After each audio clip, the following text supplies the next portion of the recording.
Alright. It's a little late for one of my streams to start, but we'll see what happens.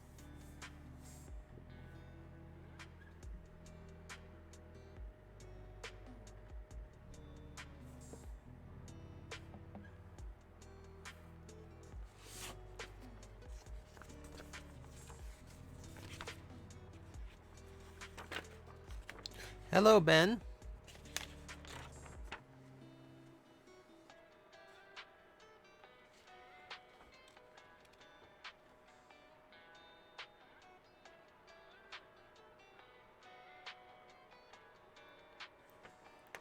Hello, Ranma. You already built yours. It's very fun. It's a fascinating model design, isn't it? I haven't looked up any tutorials about how to build the puzzle itself, and I don't want to. I don't want anyone to tell me.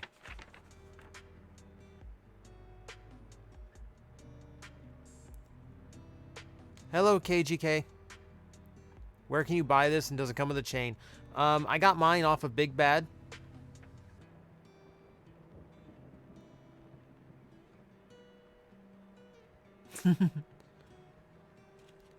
What do you mean, how do I have this, Umi? I bought it.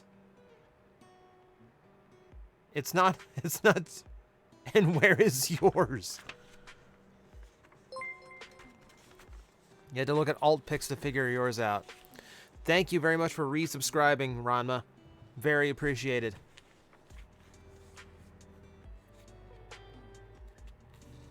Hello, Ice. Team APS built the puzzle, now I'm doing it.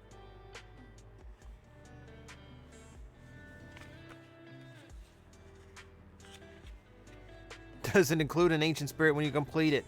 We're gonna find out, Daily Dude, aren't we? I have no idea. I haven't built it yet. I need to buy you. Demanding much, Umi?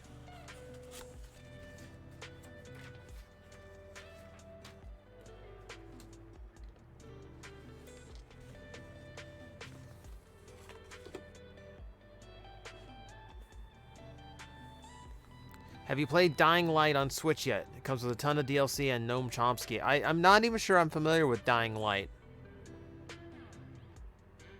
It's going to be interesting to see how it goes for TJ. We'll see. Yeah, the chain's not included. Neither is the hair gel.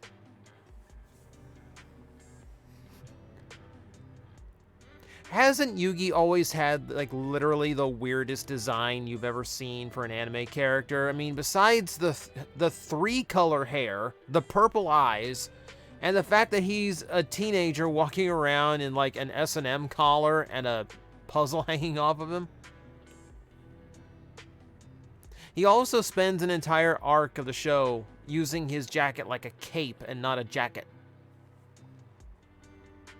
Did I pre-order the sarcophagus? No. Once I assemble this, I don't really have any intention of disassembling it just to shove it into a fancy box. It's kind of cool they came up with a sarcophagus for it, but I just feel like that's extra fluff I don't need. Umi, the cat has prerequisites. You know this.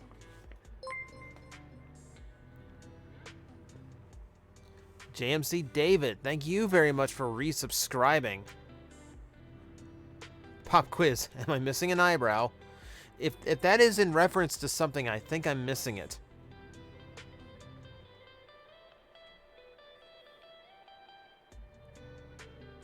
Card games on motorcycles. That's what I should have done. I should I should have brought a motorcycle transformer in here.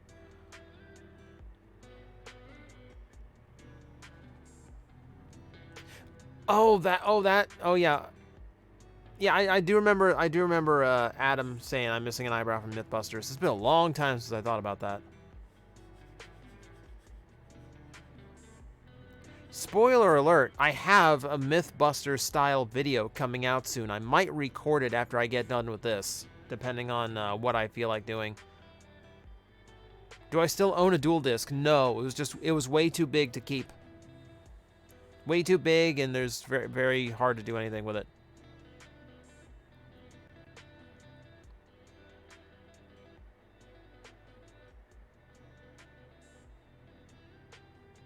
We all know Kamen Rider was the original card game on motorcycle. That wasn't a game. That was a game of life or death in Ryuki.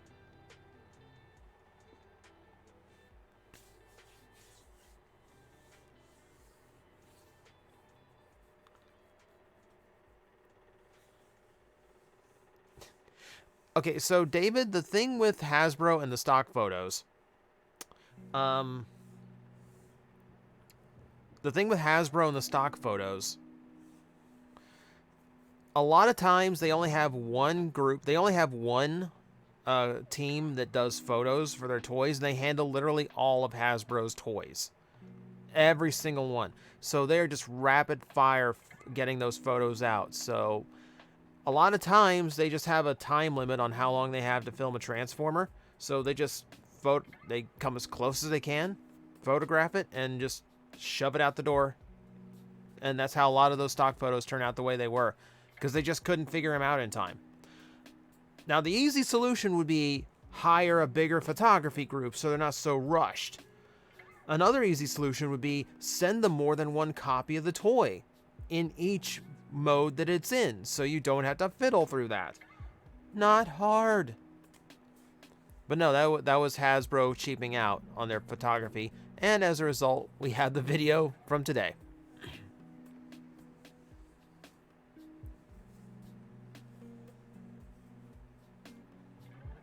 Time to play a children's card game to solve the world's problems. Hello, Yami. You have an appropriate name for this stream.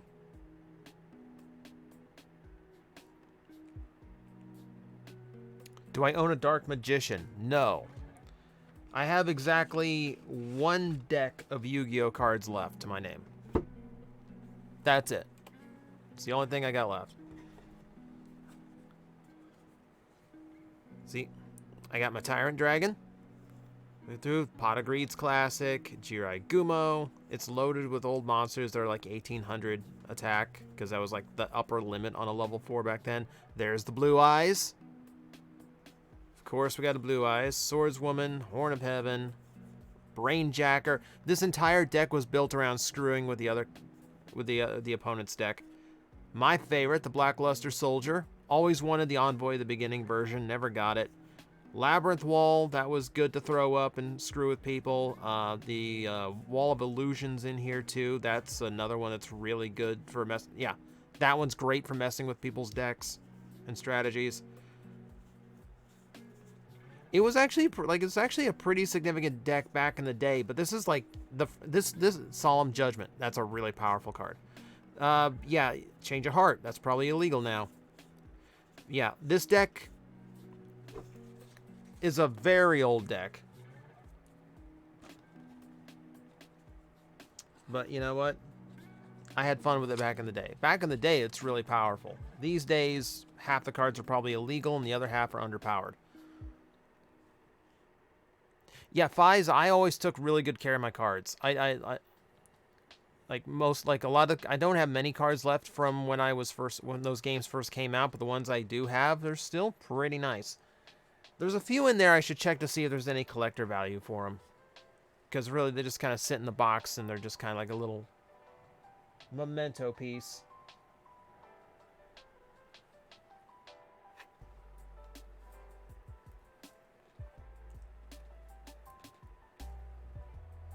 Can I show the Blue Eyes again? Hang on.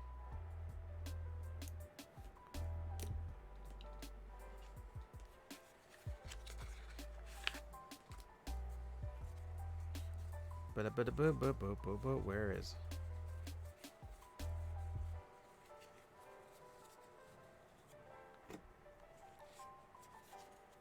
The Blue Eyes White Dragon. Oh, Gemini, like at the toy shop, Yu-Gi-Oh is the example, is what I point to show people what, to show them what power creep means. Because I would tell them, like, you have the Egyptian god cards, which back in the day, they were so powerful they didn't print the rules on the card. They weren't allowed to be played. They had, the backing of the card was in different colors, so if someone put it in their deck, you could tell. So you had a whole bunch. You had a whole bunch of people, You know, like a whole bunch of like rules about you can't, and preventions to keep you from playing those god cards because they were so strong. At the toy store now, we sell theme decks for the god cards. You can just get Slifer and Obelisk as a theme deck.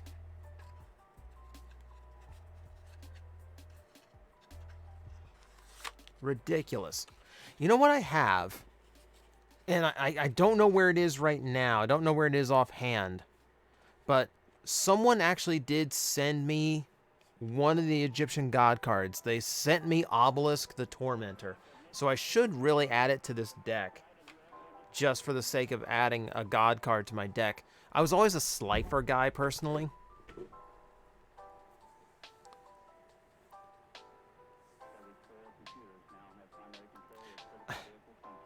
Ranma, no, nah, Umi's hitting me up. Like, that's...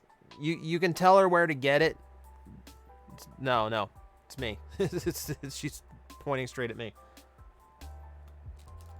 Why didn't they make a Ra deck? Because recently in the card game, they did a set that included Ra's final form, like the thing it turned into during the Duel with Merrick.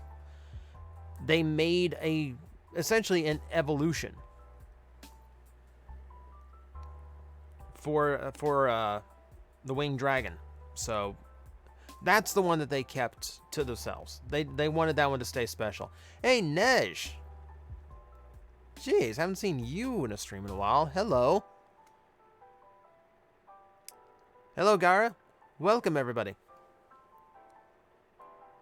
We got royalty-free lo-fi beats to kind of keep this as like a chill, mellow stream. I think I'm going to get started here, too, because I'm kind of eager to do this. So for those asking, you see, we'll go ahead and get the box out of the way so we can get started. Boom. Yeah, by the way, if you guys, El Nej in the chat right now is this super awesome performer. Please go check out his videos with his Pokemon-based songs he does. He's done a Scyther song, which I love him for. All right, so we got my essentials here. David, I've heard Kamen Rider Century. I've seen it. It's weird to me that Decade, I feel like he should be closer to the look in Decade. He should be like Super Decade. Alright, so for those who do not know, the Ultima Gear Millennium Puzzle Model Kit, it gives you the instructions for how to piece the bits of the puzzle together. And what's interesting is there's 33 parts, and every step is just how to build one of those pieces. So you've got a whole bunch. You're not building one solid thing, you're building 33 things out of one kit. They give you the total parts, and then you have to build the Millennium Puzzle yourself. There are no instructions in the box on how to actually assemble the puzzle. You have to figure it out. I feel like that's going to take me longer than the actual puzzle building will. So we'll find out, won't we? Maybe I'll be a whiz and I'll get it right off the bat. All right, so Sprue A. Oh, first one I grabbed. I have to be like Yugi, but I don't have it. I don't have an ancient pharaoh inside me that I know of. Just in case there is a pharaoh inside me of some sort. Like, I don't mean to offend you. I'm trying my best here. So interestingly enough, I just did that video on gold plastic. Thank you, by the way, for everyone who blew that video up. That was amazing to see. But check that out. It's all gold plastic. The entire puzzle is gold plastic. I think one of the things I'm happiest about with this mold is the fact that there's no paint, there's no stickers, there's no nothing. You just build it.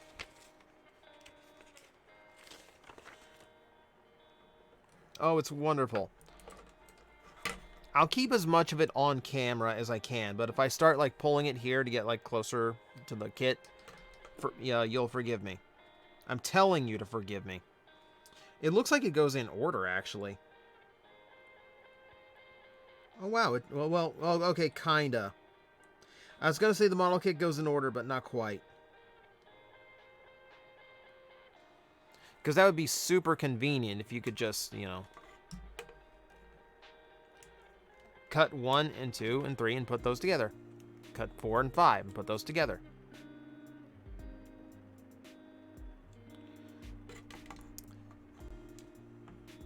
Dan Green's coming to Jacksonville. Are you gonna meet him? I've never met Dan Green. I've met Eric Stewart, Kaiba.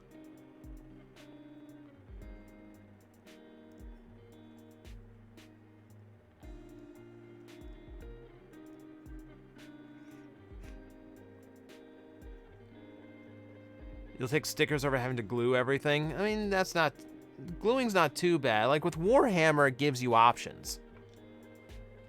Like you can glue parts wherever you want to create your own army figures.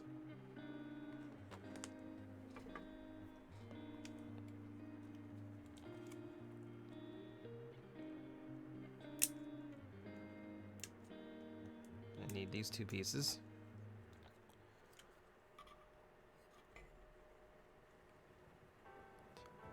Yes, Umi, I know you know. I'm telling this for the sake of the other chatters.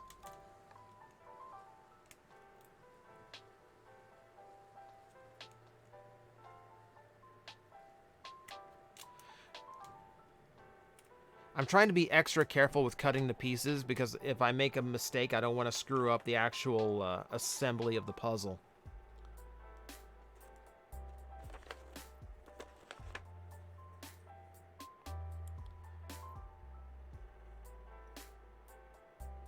Okay, let's see. That one actually came off fairly clean. Don't really need to trim that one.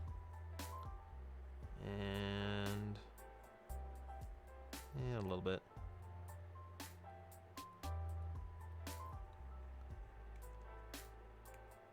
Another set of miniatures. Yeah, the thing with here's the thing with me and autographs. It's not enough for me to just have something with somebody's name on it. I want to be the one to get the autograph. I want the proof that I met these really cool people.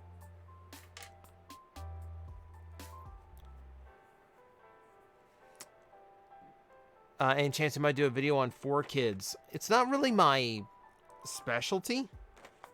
I have to reestablish myself doing like the cartoon review stuff before I can actually tackle a subject like that. I'm trying to figure out how to do that. I miss doing cartoons as a review topic.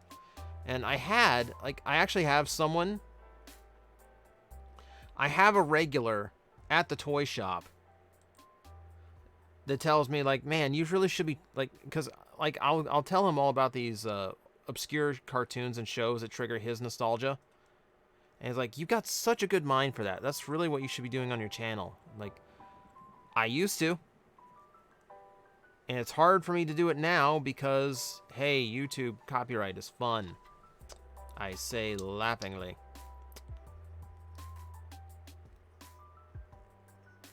Oh, okay. This one's giving me a little bit. Okay. Oh, let's not go. Hang on. I'm trying to get this, like, to press in flush. It's not quite wanting to.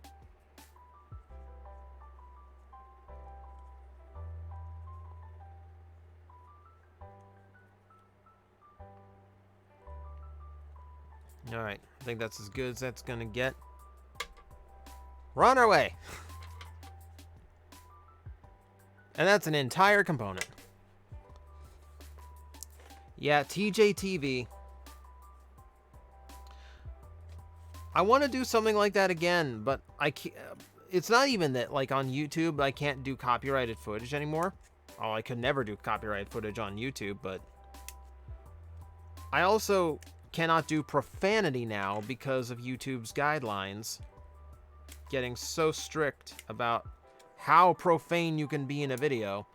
And there is the part where I do know my channel's always been noticed PG. So I'm really hesitant to do anything to go against that. If I do cartoons again, it has to be a different format. It has to be a different style.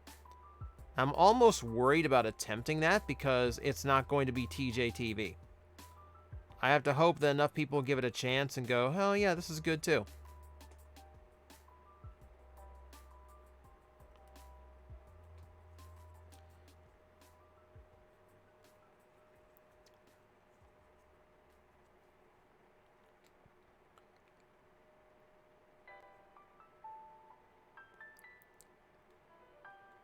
Not sure if you know about this, TJ, but I sometimes find cutting the pieces from the runner short. I'll PM you what I mean. I'm not sure what you mean. What am I using to cut the pieces off the runners? It's just standard little, standard nipper tool. Just give it like a quick clean with the X-Acto and then put it together. I'm really hoping all the mold flashing doesn't show in the final model. I hope they're smart enough to put all that on, like, inner pieces. Not that that's always a possibility, but one can hope.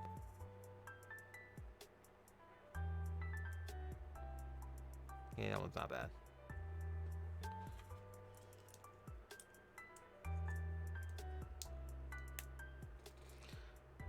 See, the assembly of the individual parts isn't really hard. It's only 2 pieces per step most of the time. And then I just have to put them together the only way they go together. So building is actually pretty smooth. Single or double nips? Single.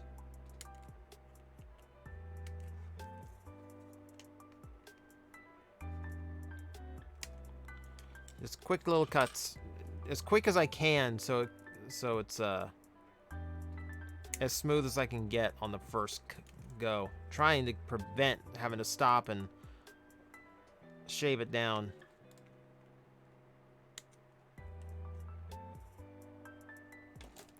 Umi, threats do not become you. And they do not get you Millennium puzzles.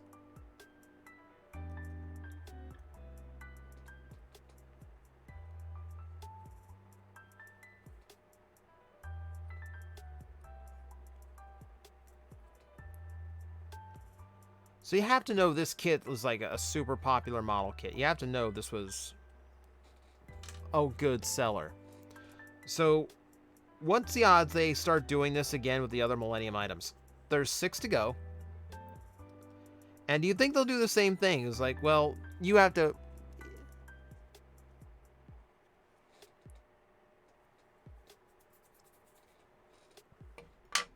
You have to figure out how to build it yourself. Or like that goes from things like the Millennium necklace, which is like, oh, you have to figure out how to hang all the little spikes off of it yourself. And then you get to the Millennium eye, and it's like, well, here's a grapefruit spoon. You figure out how to put the eye in.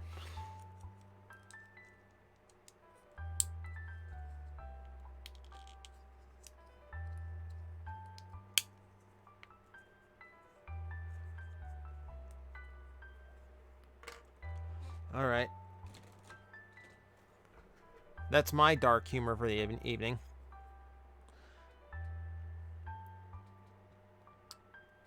All right, number 5, 11, and... oh no, 8 and 9. I'm only at number 4. There's 33 pieces to build. And then we have to actually try and figure out how the whole thing goes together.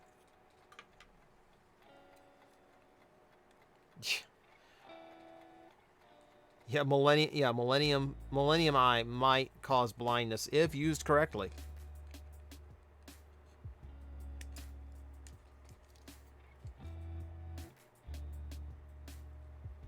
Oh, I don't like that.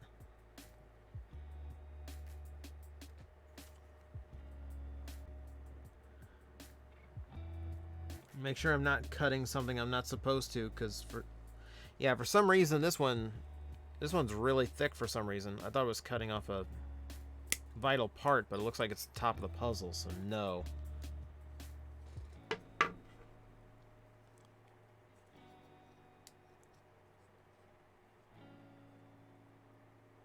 You still have a strong transmetal Megatron. That's surprising.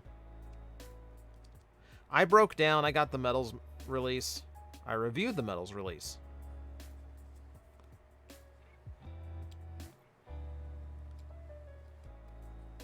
Like, I love that too much. I love that toy too much to risk breaking the one I've had since I was a kid. Because I've had a few losses to gold plastic. I don't intend to have it again. He says as he builds a toy made entirely of gold plastic. But if this thing goes to pieces, I glue it back together. It's the Millennium puzzle. What do you expect? Hello, Orville. Puzzle or poopsie, pick. You know, you could, even if you sent me a poopsie, that doesn't mean I'm gonna do anything with it. I might just toss it in a corner and let it collect dust. You don't know.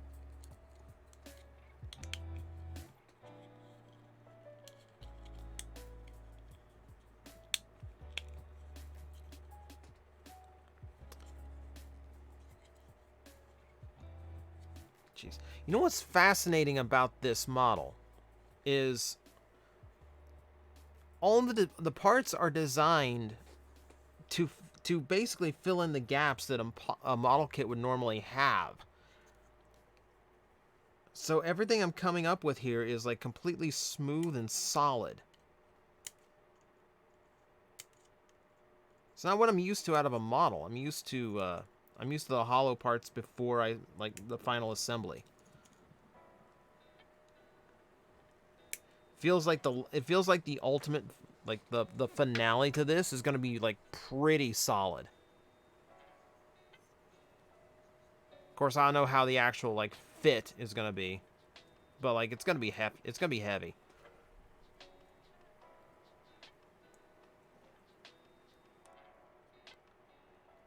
Kuromi, if you actually have a G2 slingshot that isn't broken, that is legitimately astonishing. Mine broke when I was a kid. It didn't even last that long.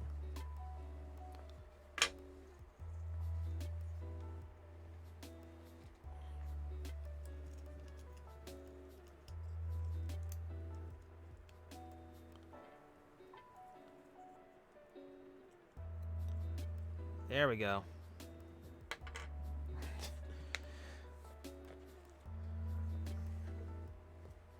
Interesting to build a pile of parts. I've never done this before. Use a nail clipper to get rid of obvious nub flash. It's hard to use a nail clipper because nail clippers are typically rounded. So sometimes it's really hard to get a clean cut to get rid of the mold flash. It's like the nippers I'm using are a straight blade. They just cut clean across.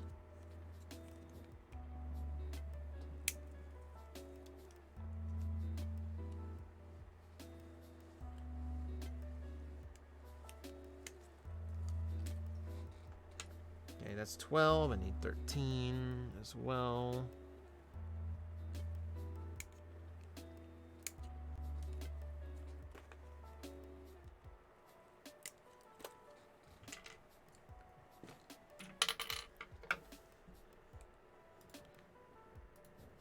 Hang on. Okay. I hit a weird button. Am I gonna paint this kit? Why would I paint it? Like, maybe, like, aside from panel lining, I don't see what I could really do to this kit. Like, it's supposed to be solid gold. Chrome gold? No. Nah. This thing's shiny enough.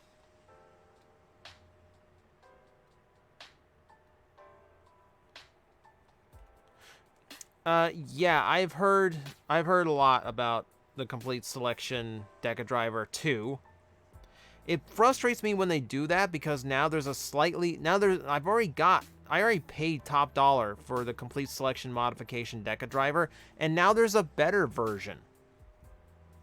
Which means, one, the value of my original is going to go down because it's not going to be the full featured version. Two, it's going to bug me to no end that there's a better one out there, and I'm not going to get it because I'm not paying exorbitant prices for a minor upgrade.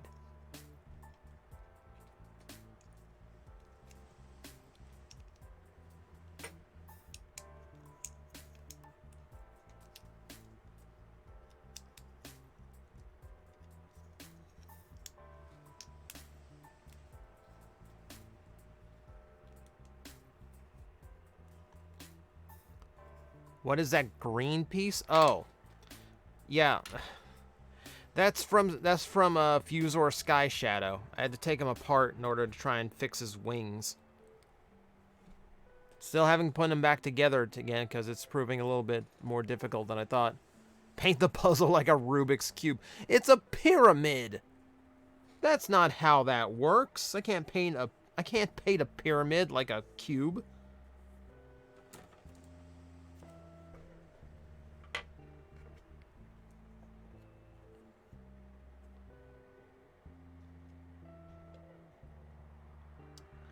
Okay, okay, yeah, so this is the weird one on this sprue.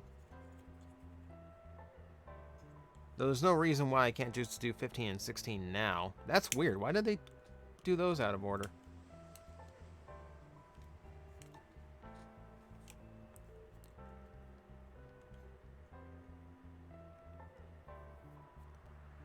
Okay, watching Dawson Rider do his Neo Deca driver also stopped working. Without any cards inside. So it seems every version of that toy will self-destruct. That's unfortunate. See, my Deca driver, my CSM Deca driver is like in parts right now. Like, I not only do I not keep a card in it, I also do not keep it on the buckle. Like, it's like literally just in small. It's all broken down for storage. It's really upsetting because the Deca driver is such a good rider belt. The fact that the gimmick is so fragile is really unfortunate. Like, the electronics in there, like, really should be better than they are. Especially doing, you know, like the ones they've been doing. The Neo is a premium Bandai release, and it still has that problem. I fear for the complete selections as well. I haven't looked into it, but I'm sure they probably have the same issue. It's so... I hate when they charge a premium and then cheap out on it at the same time, you know?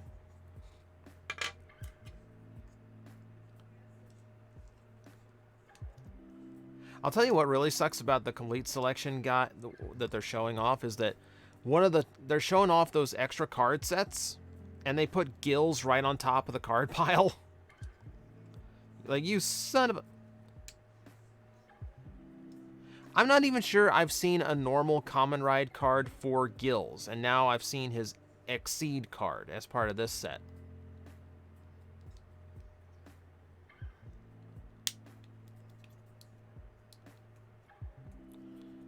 Oh, come on. There we go. That one didn't quite want to go.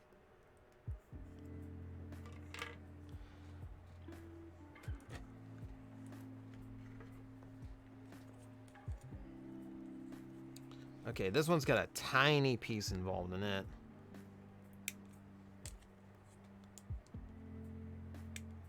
Clip, clip. That there. Nip that. Nip. Nip. And nip. Yeah, that's the other thing, is the new complete selection modification Deca driver, the new CSM, comes with the K-Touch. So if you want the K-Touch, you gotta buy the new version of the belt. Drives me nuts.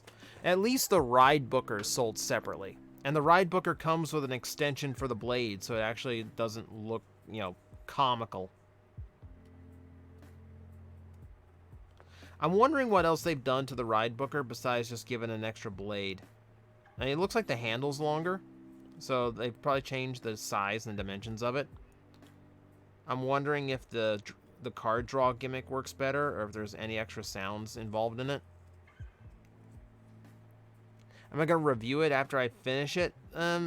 Reviewing a model kit's a little bit weird. I feel like you have to have video of the assembly, which admittedly I don't have video of the assembly because I'm not doing it on camera, because like this is making it a little bit hard for me to see what I'm doing. Also, that's gonna hurt my back if I lean over that far for that long to put this thing together. All right, so this piece. What is this piece?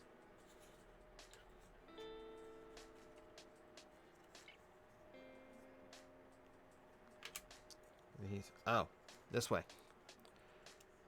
So this piece is just literally just like a cap for this section.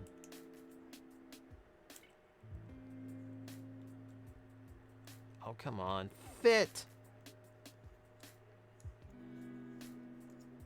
Always thought of getting the Final Form ride figures. The ones I got were okay. Some of them do suffer because of the parts hanging off of them for the final attack ride mode.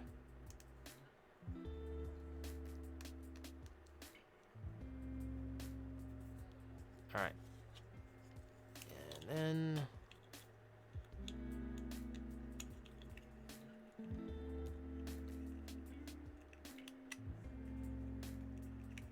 oh, come on.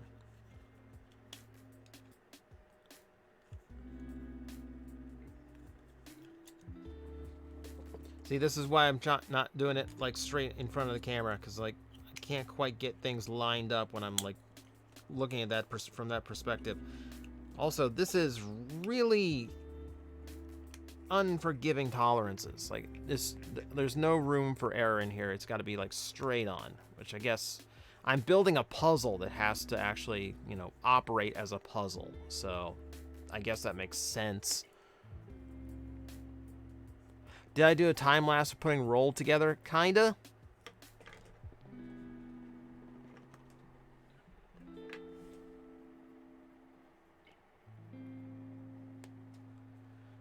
Count up my plastic addict crimes. When did we go to double? When did we go to double? Alright. I've banished the first sprue to the Shadow Realm. We're working on sprue number 2 now.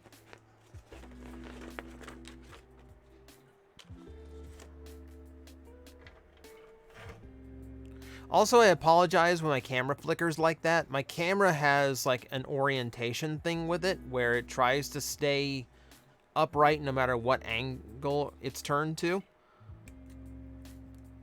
So right now, the camera is very confused. And the slightest little nudge on my desk is going to make it think it's shifting around. Alright, so I need B2 and B3 as well on this one.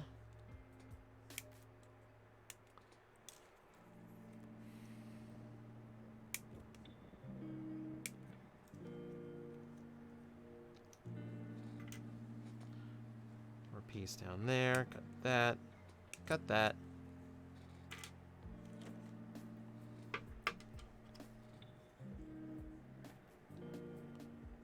Okay, everything's nice and smooth on this one. Give the camera some Advil, ibuprofen. I don't think it needs that. The camera's not like sore or anything.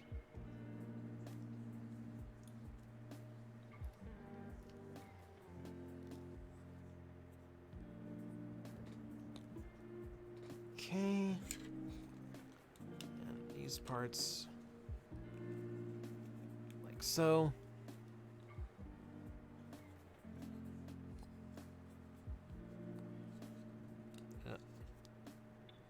Once I put it together, I can tell the mold flash is a little bit pronounced. Hang on. Got to clean.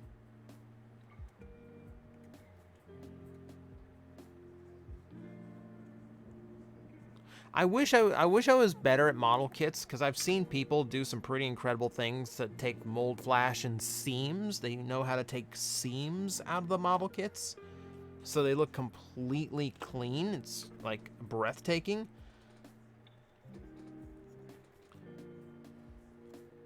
But I feel like that would put so much work into the model kit, it wouldn't be relaxing anymore. Like, there's something relaxing to the process of this. And that's kind of what I'm into it for. Okay, so 4 and 5 need to come together.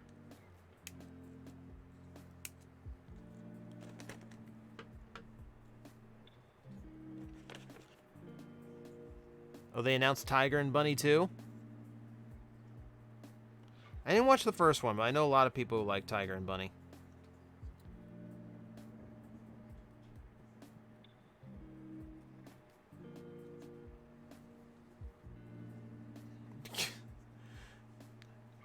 Okay, now people are going through henshins of gold plastic. And toy collecting.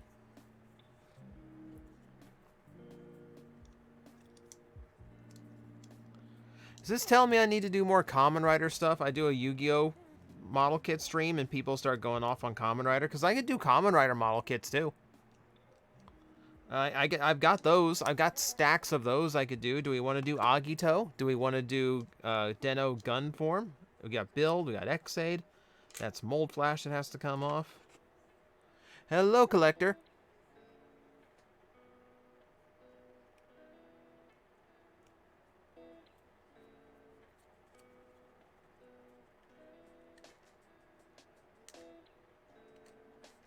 Oh, that's a nasty bit of flash. Hang on.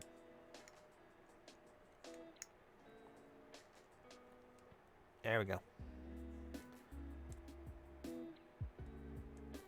Umi, then you actually have to be here, don't you? That's how that works. Hello, Kelko.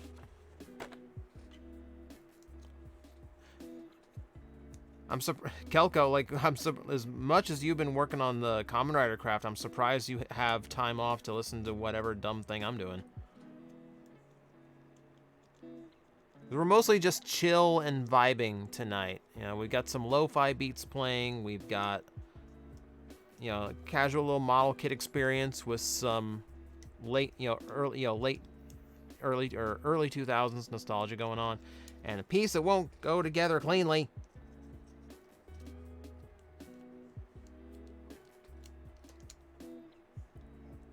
Thoughts about Shout Factory and getting a hold of Ryuki and 01?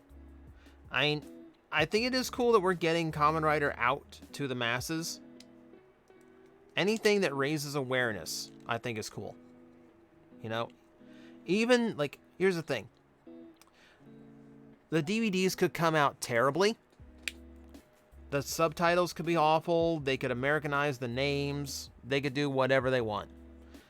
As long as it raises awareness for Kamen Rider here in America and the rest of the world, it's not a bad thing.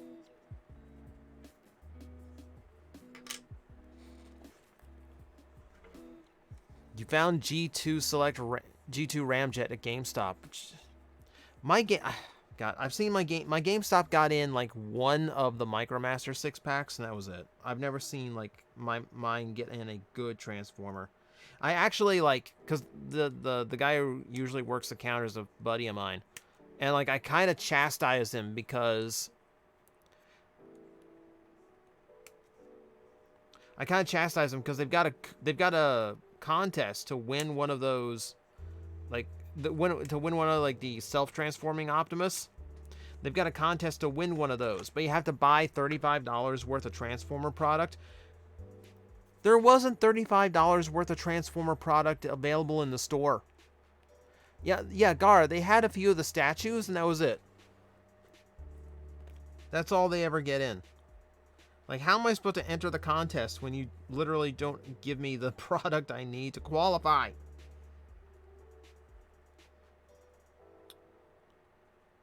Okay, how does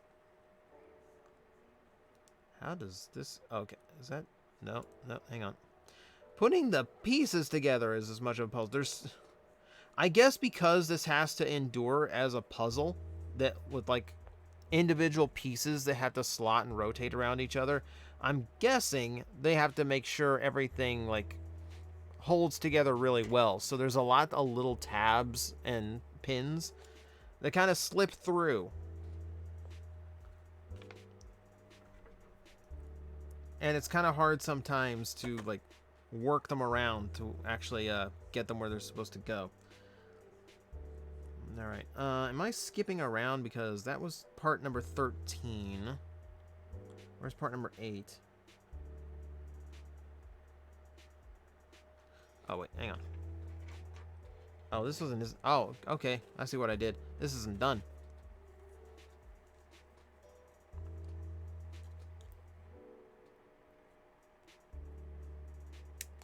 Yeah, Ranma, the thing is, I don't like Ryuki. I know for some that's blasphemous, but Ryuki was just a really boring series for me, and I don't like the designs. So Ryuki's never one I would buy. So for the model kits, I haven't built yet. I've got Agito, of course. I think I have build. I had to go and actually check my bins to make sure. I've got Xaid. I've got Hibiki. I've got Decade. I've got Forze. I'm building a little bit of nostalgia for Forze right now, which is kind of concerning. But that's also... But I've got that as well. Because I went to Fort Lauderdale. I went to my favorite toy shop. Don't tell my boss that the one in Fort Lauderdale is my favorite toy shop. I wanted to walk out with a Kamen Rider thing. They had those model kits, and I thought the ones they had, Forze was the one I wanted the most, or the one I would like the most. I have too many model kits I haven't completed. Yeah. I mean, now that I've kind of figured out how, like an arrangement where I can do model kits on stream like this, we might do something a little bit different. Next time I do this, I'm probably going to arrange it so that I'm actually like closer to the desk. So instead of doing it in my lap, I can do it right here. But right now, I can't really do that. Okay, so 11 and 12 next. 11 and 12 down here.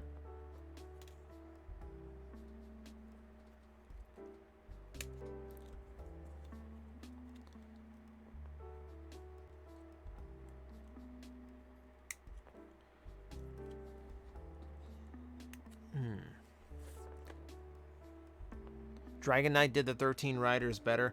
I mean, I wasn't a fan of how they handled it in Dragon Knight. I felt like it was just putting too many characters into the show. Because you had to keep track of all the villainous versions of those characters.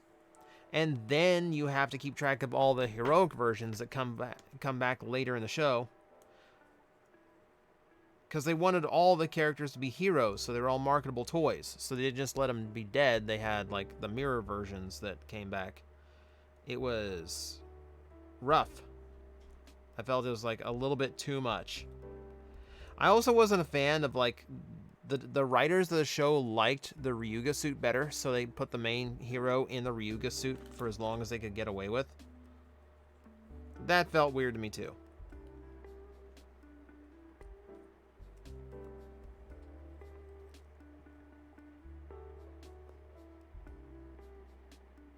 See. No, it's not bad that you like Kamen Rider Decade. Decade's got issues, but there's a lot to like in Decade.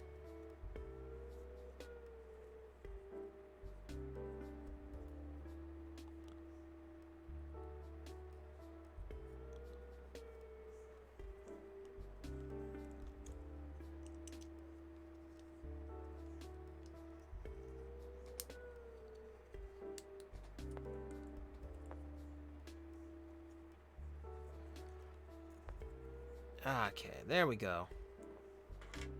Look at the pile of gold we're building up. Just...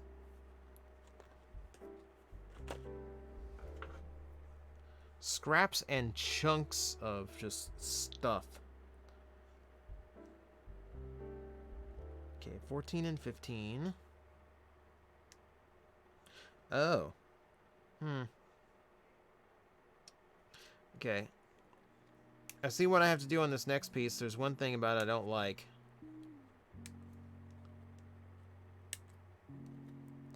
Because it looks like this is going to be a very, like, core piece. This feels like a vital piece. I mean, it's all vital, of course. But it feels like this is the part where I have to start the whole assembly from.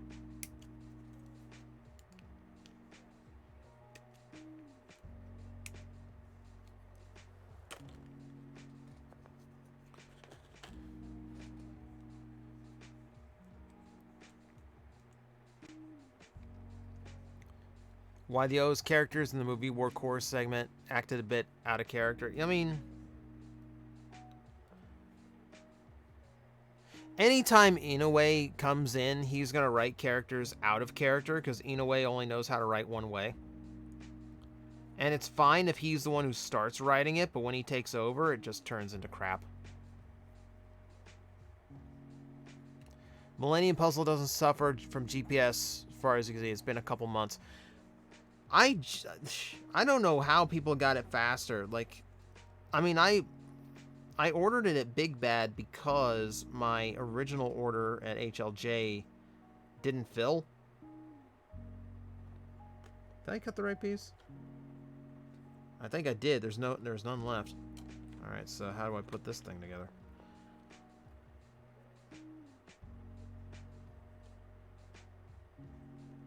If I can find it. Yeah, hang on. Oh no, I did cut the wrong piece. Then what are you?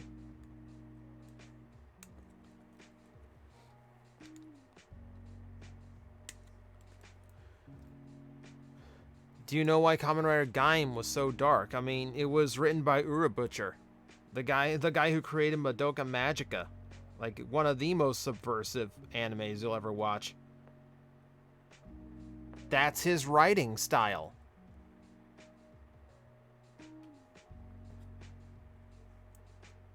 Yeah, compared to some of his other works, Gaim was light. Of course, Gaim had to be a kid's show, so he couldn't go too far. Like, man, there's some dark twists in Gaim.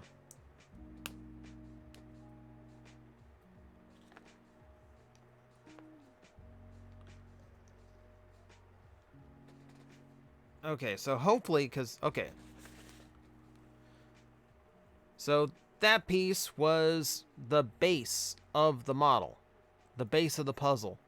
So this feels like when we start building the model kit, the puzzle itself. I keep confusing model kit and puzzle because they're doing both at the same time here. Every time when I look at this, like, I feel like this is what we're going to start with, but this just pegs into the bottom here, so I'm gonna have to try very hard not to like pull on this piece, or I'm gonna pull the tip of the puzzle off.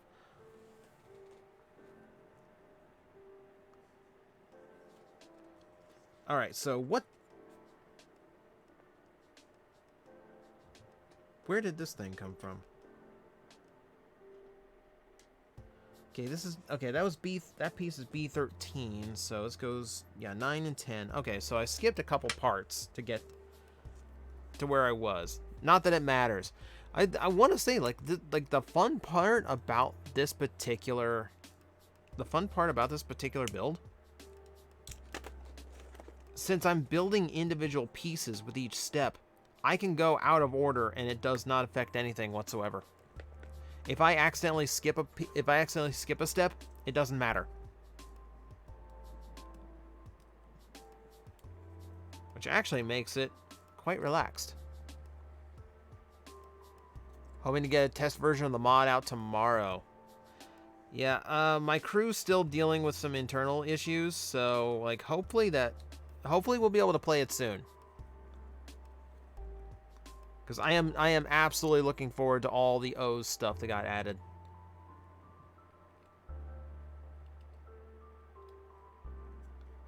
You might get a Hasbro Pulse account. I got Hasbro Pulse just to make sure I could get Ravage and Pudgy Pig, and then like last I checked they were still available. So that was a complete waste. I don't order from Hasbro Pulse much anymore. And the exclusive stuff they do is a little bit lackluster.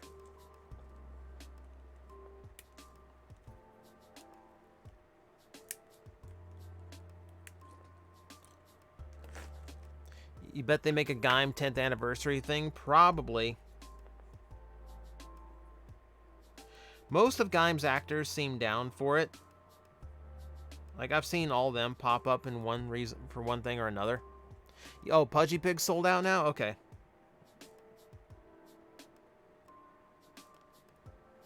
I mean, there was still no rush to pre-order him. Oh, no. Hang on. Hang on, a piece went to the Shadow Realm.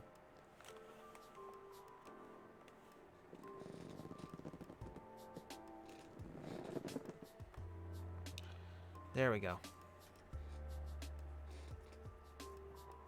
Covert Agent Ravage arrived on Sunday. Yeah. Covert Agent Ravage is such a good set. Such a good figure. I kind of wish his beast mode was mechanical, because he never scanned an organic beast mode in Beast Wars.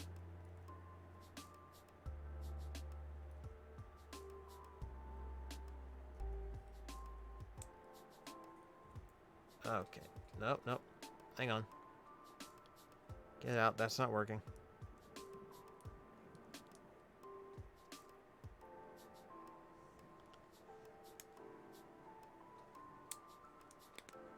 There we go. A lot of precision fits in this model kit.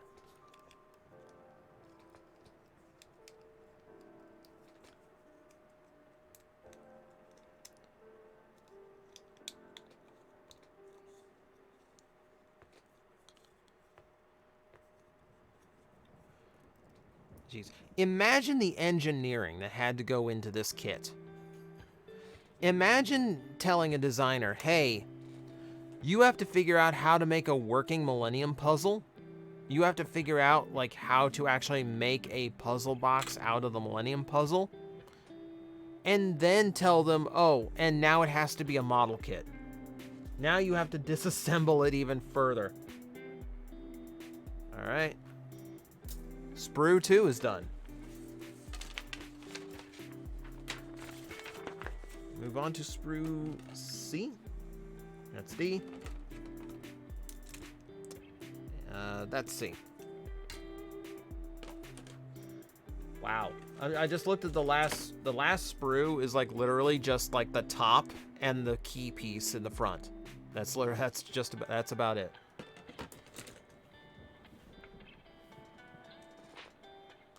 All right. So C1, C2, and C5. Oh no, twisting things on me. Oh, jeez. I've got the keyboard in my lap because I don't have anywhere else for it to go right now. And every time I hit a button, it sends me to the Streamlabs page.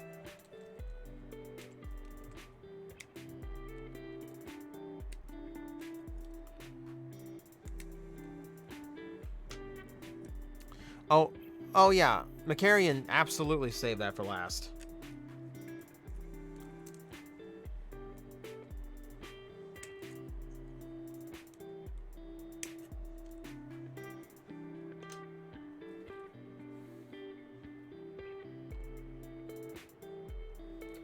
So C5 also has to go into this piece.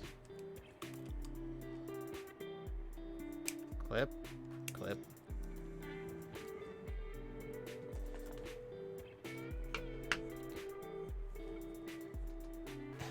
Are you crazy for owning 3 G1 Ravages now? I think I'm up to 3. Because I've got my Vintage Ravage, I got my Commemorative Series Ravage, and now I've got the Decepticons Forever Ravage.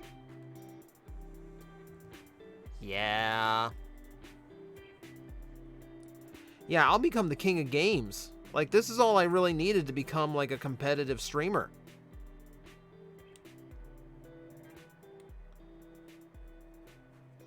I'll build this thing, wear it, and it just instantly, I'll be the king of games. #1 Twitch streamer. Undefeated. 1,000,000 subs.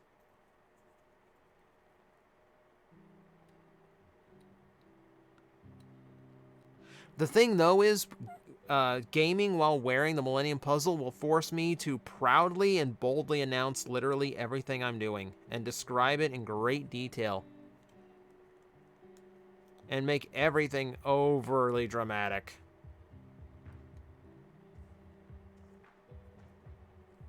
Why am I still feeling the mold flash on this?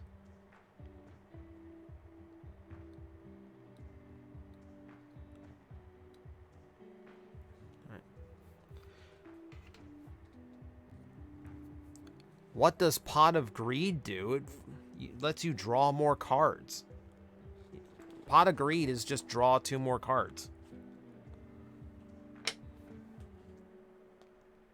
They're making a mug. There's a Pot of Greed mug coming out, which is hilarious to me.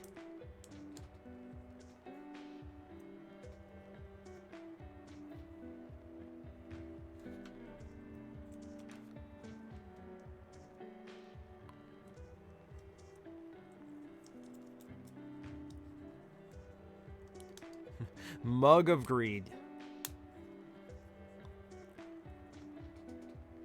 You know what you really do? Here's what you do. You buy the Pot of Greed mug, and you make it the house swear jar. You literally make it the Pot of Greed.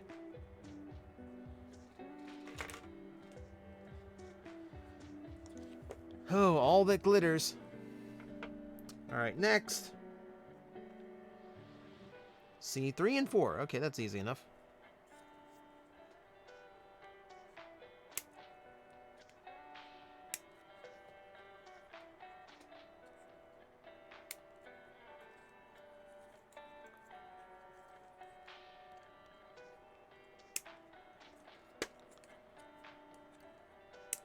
Getting this kit did make me weirdly nostalgic for the anime.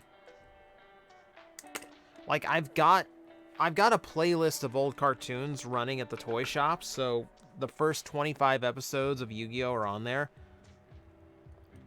But today I was looking up clips of, like, Battle City.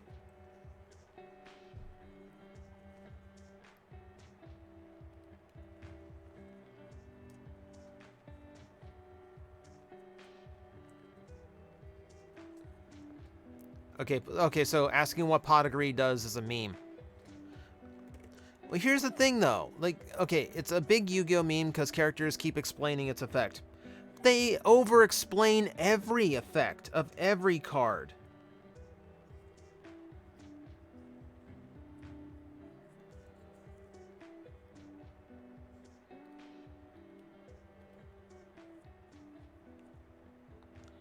Like, in the context of the show, it makes sense, because if anyone, like, is watching that episode for the first... Like, if that's your first episode of Yu-Gi-Oh!, you've got to know what it does, right?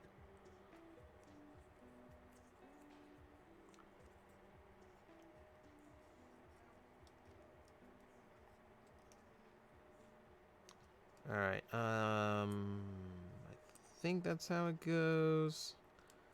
So we're getting, like, weird into, like, the overlapping and interlocking parts again. There we go. That's a nice firm snap to that. Alright. I like how, like, I'm halfway through this model kit now, and it just looks like I've got nothing. It just looks like I have nothing. It's just a pile of scraps. Like, normally this is what the pile of leftover parts would look like in a model kit. Either the extraneous parts that's meant for a different build, or just like the scraps of the sprues. It would look like this. But no, this is intentional.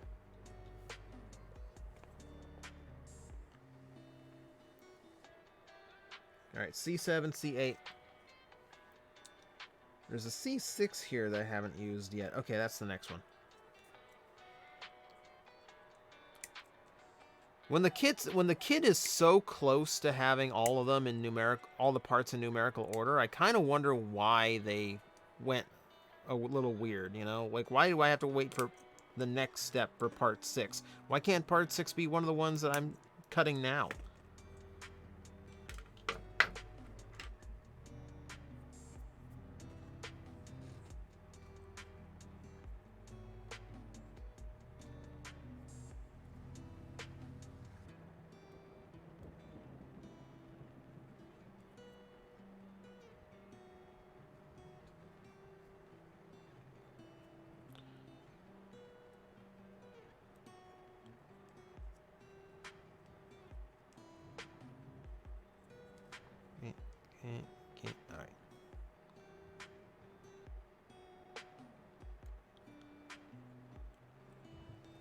All right. Next. Okay, this one now.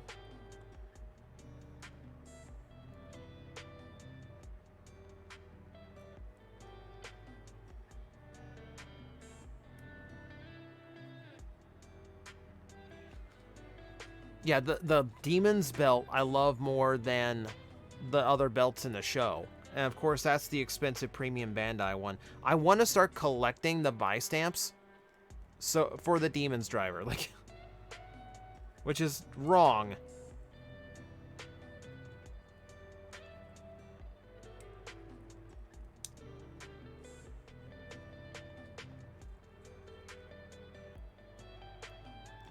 Demon suit looks good. Just wish his CG, his Shin was better. CG Henshin was better. I really do like the asymmetrical look on Demons. It's a super cool design. Okay, and I need 6, 13, and 14.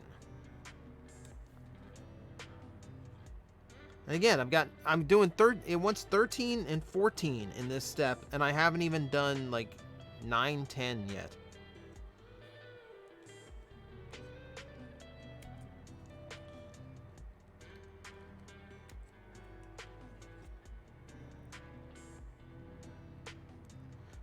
The Digimon models I haven't built. I haven't had one. I remember they did, like, they're doing the amplified models, which look cool. I remember once a great while ago, there was an amplified Angemon design that I really, really liked. If they went and did that, I would do it. I would get that model. But, like, I kind of lie. I do have the first Omegamon model, which was fine. It's, you know, it's a pretty standard model kit. I think the reason I liked this model kit so much, aside from Yu-Gi-Oh nostalgia, is that it's so different from from a model kit like I've normally built. You know, it's not like I build model kits of Kamen Riders and robots, so it's all build one leg, build the other leg, build one arm, build the other arm, and you know, that's all. It all gets very repetitive because it's very similar jointing and structure between the arms and legs, and then of course the arms and legs are identical, so it just feels repetitive. So I'm not terribly big on building models of action figures, but this is different. Like, there's legitimately part of me that was curious about the ramen cup model kit just because it's so different from a standard model.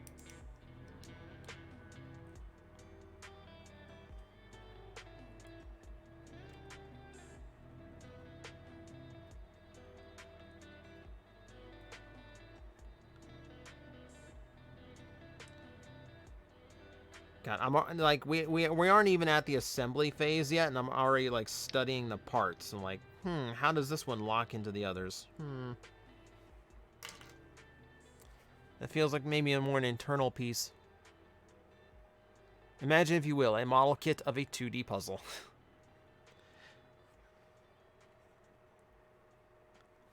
That goes into like higher dimensional thinking that I really don't need to get into at 11 o'clock at night. Now it wants parts 9 and 10.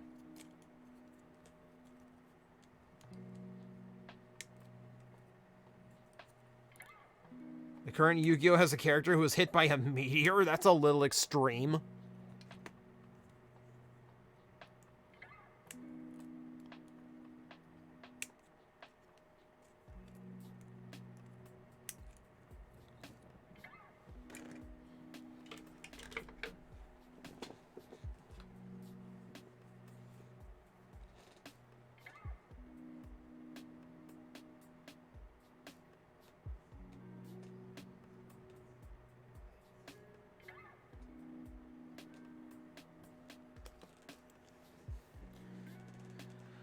Whew. Hang on a second.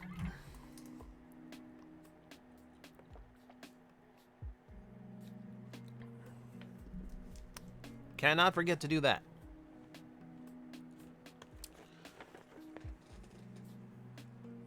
Yu-Gi-Oh is always a bit extreme. I mean, it's over the top as hell. Yu-Gi-Oh's always been over the top.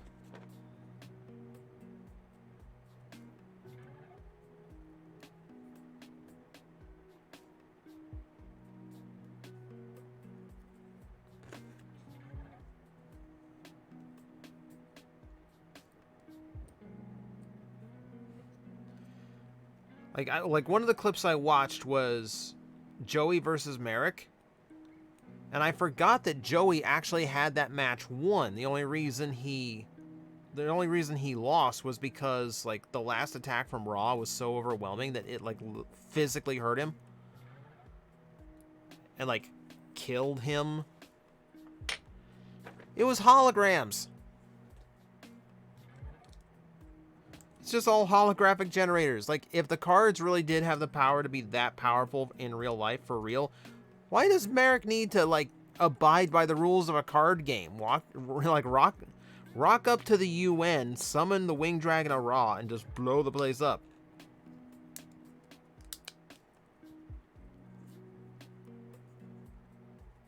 I know it was a shadow game, but that's the joke. Like, if they have this much power, why are they playing like a children's card game? Like, use the power directly if you're trying to take over the world.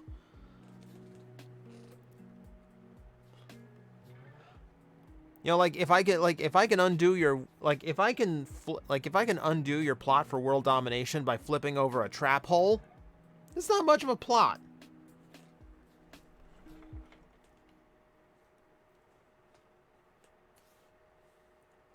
All right, 11 and 12.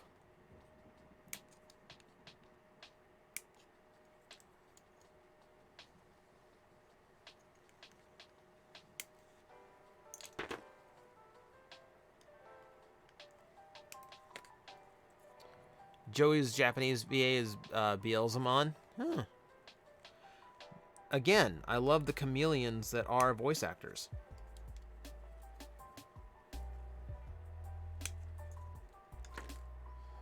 Though I'm sure his American voice actors also done roles that are just like super weird. But you know, like, we can't really talk about super weird roles in VA while we're doing a Yu-Gi-Oh stream because Dan Green has done hentai.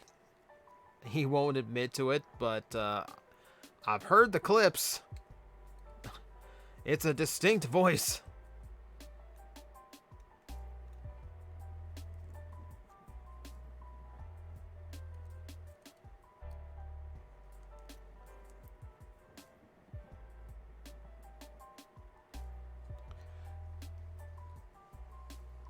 Yeah. Did you just learn that for the first time? Oh my god, I am so sorry for your tender nostalgia. I'm so sorry to ruin Yu-Gi-Oh for you. Dan Green got his start in hentai acting. And it's the exact same voice! It's the exact same voice. Look it up. He's literally using the Atem voice. And it's some raunchy dialogue.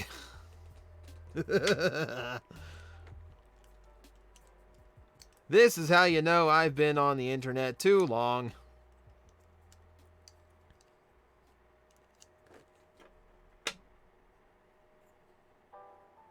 Hey, look, everyone needs to pay the bills, right?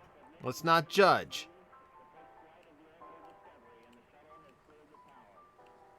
It's just funny that it's the exact same dialogue.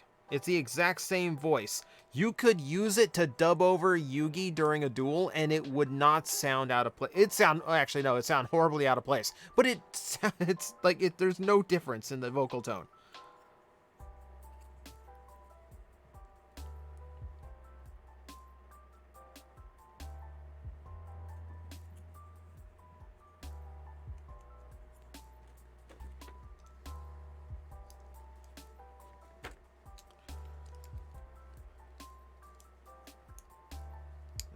Oh, that's in crooked.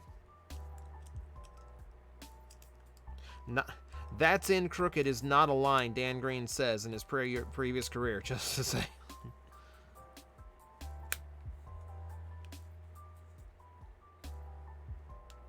We need to get off this subject. Funny as I find it, some people don't want their childhoods ruined.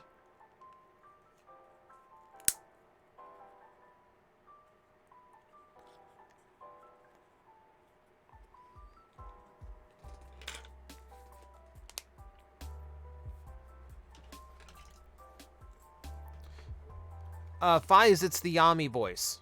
It's like a Tem. It's the bigger Yugi, the dark Yugi. 15 and 16 next, I assume.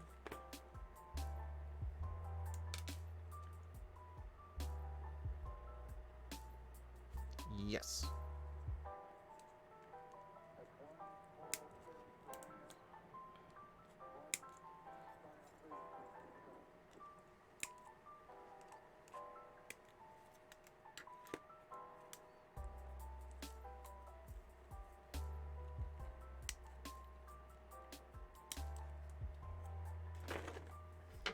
The internet ruins everything. Yes, it does. This wasn't the internet's fault. The internet just discovered it. That's all they did.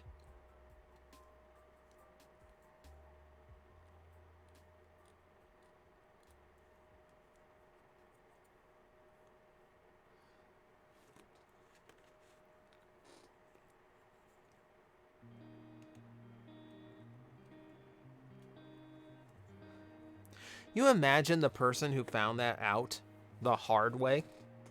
See, we found that out. See, we found that out through the internet. I found that out through YouTube clips. Imagine the person who found that out the hard way, who first made the discovery. They grew up on Yu-Gi-Oh! They have the Millennium puzzle tattooed on their arm. They were the one who went to school with the highlights in their hair. And as an adult, looking for an adult entertainment, happens to click on a suspicious website, play a video, and hear... That's who you feel bad for. That's who you feel bad for. Because that happened to somebody.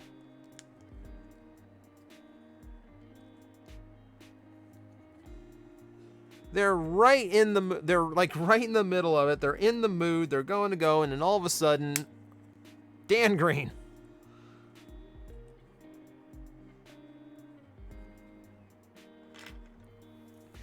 That will ruin a mood quick.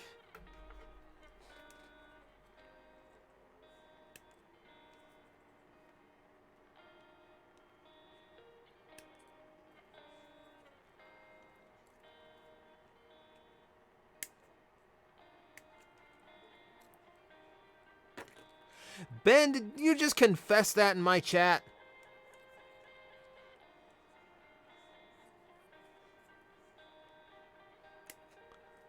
You realize the chat is on the side of my videos now. That's permanently ingrained in the internet now.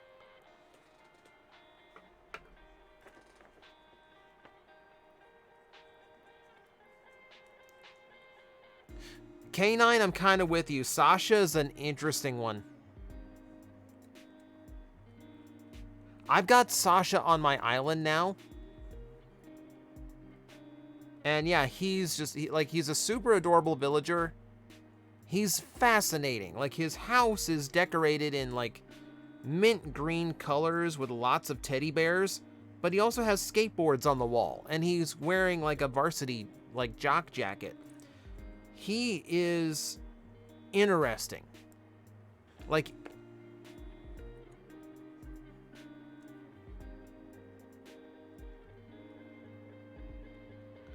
I know there are going to be people that look at a male character with a female name with like very not typical male interests and identify with it and project that onto the character. And I'm completely fine with that. Nintendo never would. for Nintendo, he's just, you know, a pretty boy character. Which, you know, that's very Japan.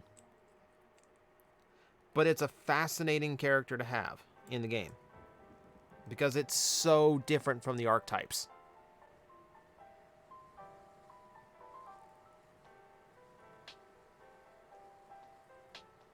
Alright. That is 3 sprues down.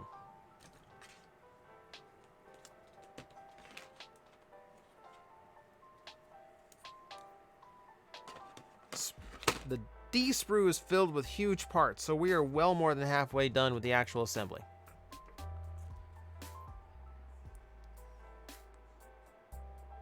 You got your Animal Crossing pack today, and Sasha was one of the cards. Lucky you. My pack had nothing good.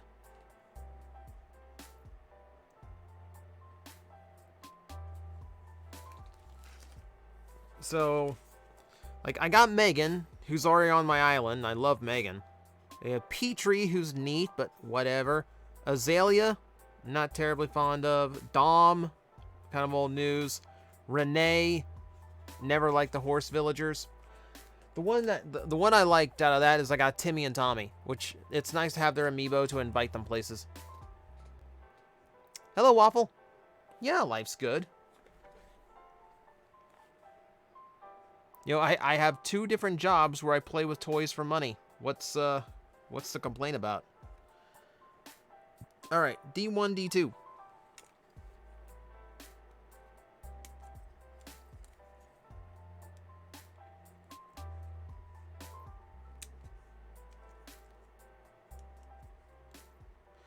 What company would I want to bring over the entirety of the Brave franchise? There's not really there's not a whole lot. There's not a whole lot of companies left. You know, it's like Funimation or Get Out at this point. See, at this point, like, I know there's people who don't like Funimation, but at the same time, they've got by far the biggest market reach. So if I want people to find out about Brave, I want Funimation to do it. Because they actually have the finances and they have the backing in order to actually get it out there.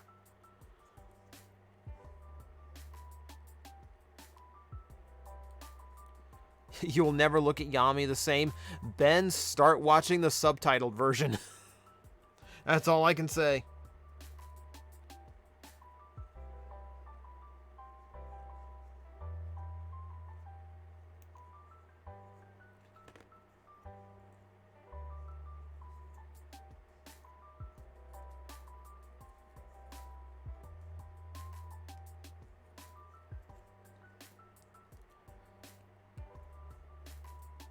Subbed or bust, grr.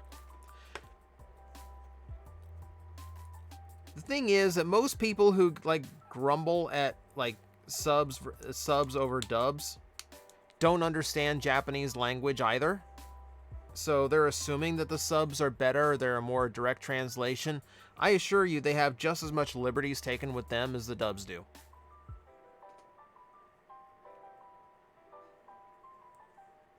Because that's what translating English to Japanese is. It's interpretation.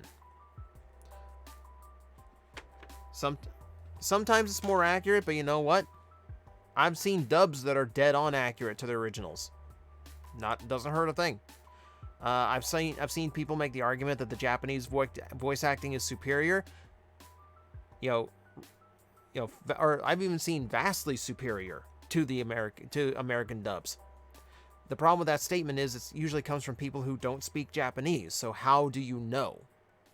How do you know that they're speaking better? How do you know that they are acting better? You don't. Yeah, like, I prefer dubs because it's more accessible. Like, I can take my eyes off of it. Like, on a dub, I can take my eyes off of it and still follow along. Like, I could, like, if I wanted to, I could be building this model while, like, re-watching Slayers, and I would have a great old time doing it. But I'd be staring at the model kit. And if I was watching... Now, I can't do that with a subtitled version because I can't take my eyes off the screen, obviously.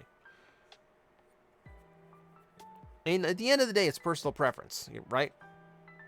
Doesn't really matter which one. Oh, if you start subbing, it's very jarring to go to dubs midway. Okay, that's absolutely true. Like, once you associate characters with certain tones and voices, you can't jump into something and, like, completely change it. For the same reason, if I start watching something dubbed, I couldn't jump into subbed. It'd just be too weird for my brain to handle. Alright. Speaking of too weird for my brain to handle, I need to actually finish this model kit before midnight, because I get the feeling it might take till 3 a.m. to figure out how to assemble it without help. Like, they wouldn't make it that hard, would they? Like, there's got to be some kind of logic to it. You should be able to follow some kind of instinct to this.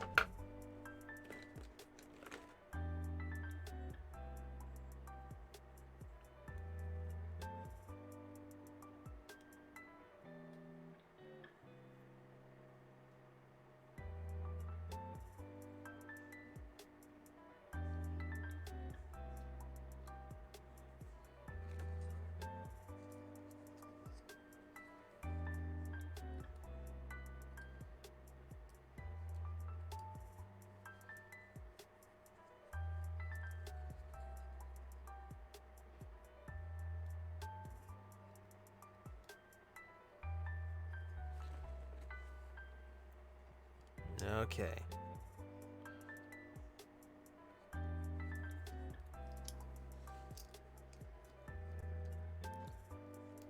Yeah, so if you wonder why I'm not, like, assembling it on camera, because a lot of it's just like this. It's two pieces that go together to fill gaps, and that's basically it.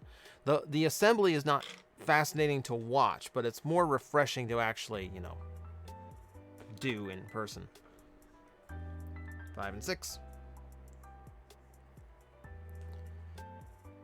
Yeah, the voice direction in dubs I have heard a lot of improvement in.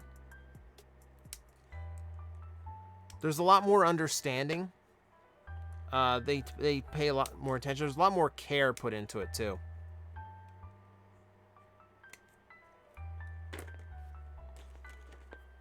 I didn't get to hear much of the dub for Gao Gaigar. That is one where, like, I had seen the subbed Gao Gaigar so many times. It was very hard for me to, like, listen to the Japanese language. Or the English language version, rather.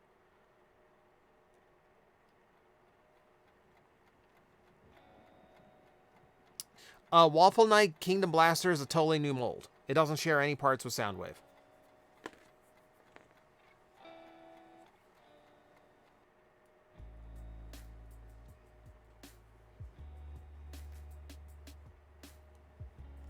It took Team APS around 8 hours and 20 minutes to complete their Ultimate Gear puzzle on the stream, and they had to restart at one point, almost gave up certain points. Oh my god! Ice, are you serious? Does that include the build time? Because it's taken me, what? I started about 15 minutes into the stream, so it's taking me, like, I'm at about an hour 15 and just building it.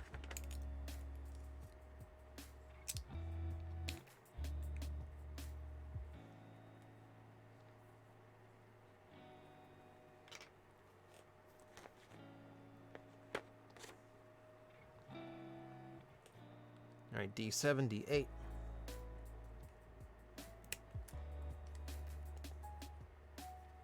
Individual pieces time included. Okay, so however long it took him to build.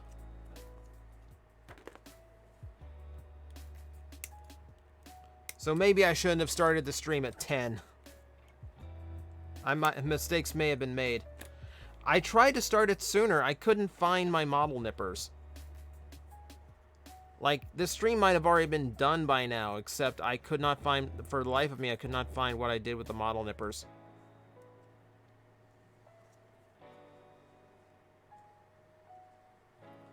I'm probably going to set some kind of time limit on this. Like, if it takes me too long to figure out how the puzzle goes together.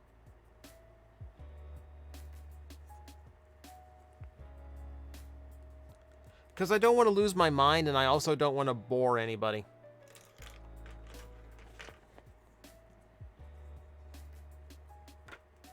You heard that as model nipples? Did we talk too much hentai for you?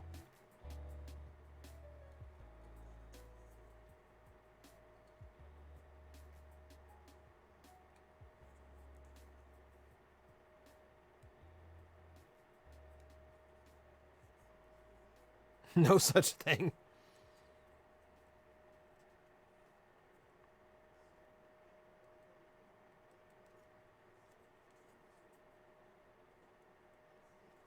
There we go. All right.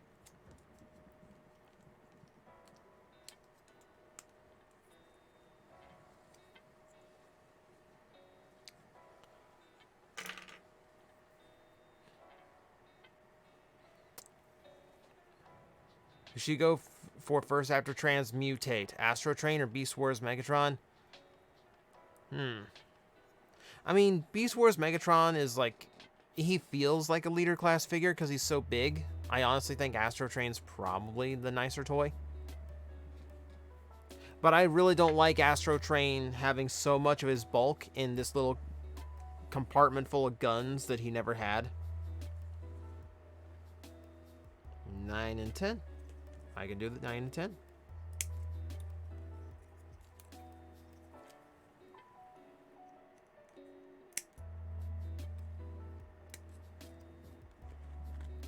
Yeah, so it really depends on your personal preference. You know, Megatron feels like a $50 figure.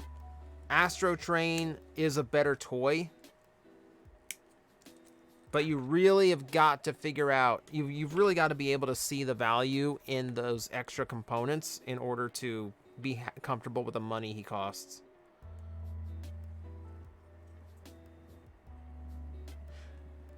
The vintage Ultra Class Beast Wars Megatron toy than the Kingdom toy. I don't know about that. Like, the vintage one is a very solid figure. Because, of course, it is. It's from the 90s. But it's also a very... It's a kind of lackluster. Because they kept it accurate to the original release. Which means it has very little paint. So it doesn't look that great. And if you're looking to get, like, a figure that looks like Beast Wars Megatron once you transform into robot mode... That ain't the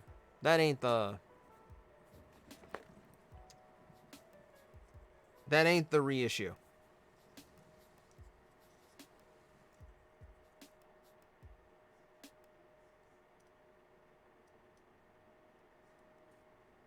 Yeah, you can make an argument that the vintage is a better toy. It's not, but if you're looking for something that looks and feels like Beast Wars Megatron, get the Kingdom.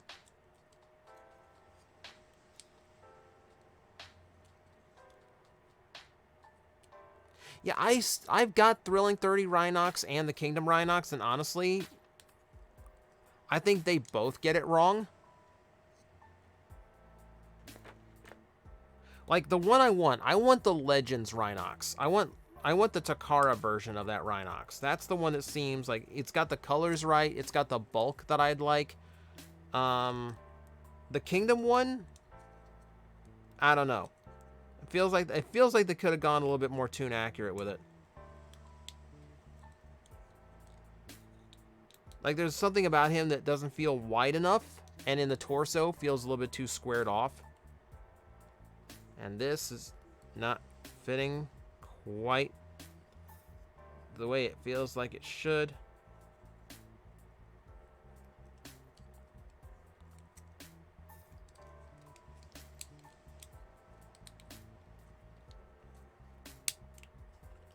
Very tight components this time. Hang on.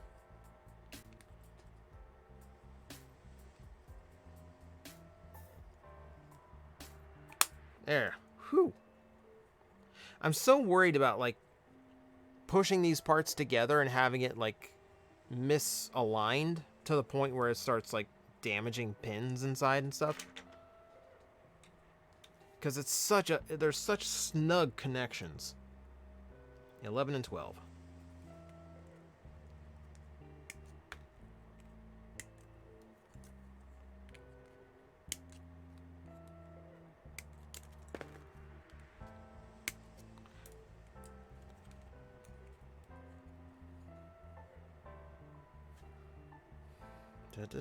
How's everyone like the music, by the way? Because this is literally the first royalty-free lo-fi thing I found on YouTube.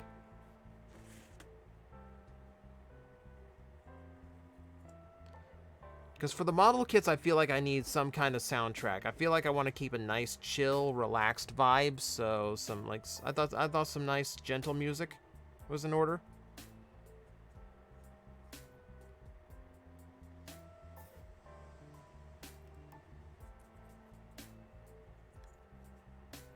Yeah, K9, turn your volume up a little bit. I'm trying to keep it very low. But the audio, the sounds, the songs are not like consistent in the audio. Some are louder than the others. Trying here.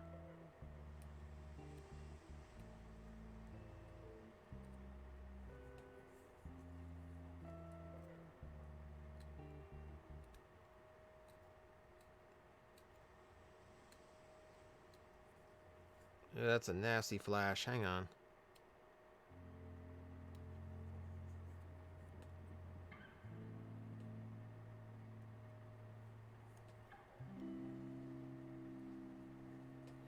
There we go. There we go. These parts. That's a very straightforward fit. Alright. No struggle on those. Yeah, sculpt-wise, the Thrilling 30 feels more like Rhinox. The thing with that Rhinox is the fact that the Rhino mouth is so small for his chest, and that part doesn't feel right. But he's got the width, he's got the sculpting. So, like, I still have my Thrilling 30 Rhinox. I want the Legends, because the Legends got the color tones correct.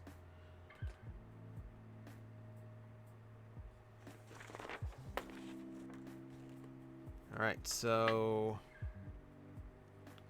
2 more components out of this. I need 13 and 14 to go together.